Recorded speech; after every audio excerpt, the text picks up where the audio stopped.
Masters প্রার্থীকে HSC ও HSC সমমান উভয় পরীক্ষায় ন্যূনতম জিপিএ 4 এবং স্নাতক সমমান ও মাস্টার্স উভয় পরীক্ষায় ন্যূনতম সিজিপিএ 3 পেতে হবে।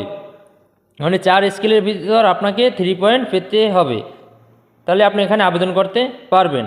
এখানে যে আপনার নিয়োগ চূড়ান্ত মনোনয়ন কমিশন অফিসার হিসাবে অ্যাক্টিং সাব লেফটেন্যান্ট পদে 5 বছরের জন্য স্বল্প মেয়াদী কমিশন প্রদান করা হবে। পরবর্তীতে বিধি অনুযায়ী চাকরি বর্ধিত স্থায়ী করা হবে। প্রথমেই আপনারা জানেন যে চাকরি অস্থায়ী থাকে, পরবর্তীতে স্থায়ী করা হয়।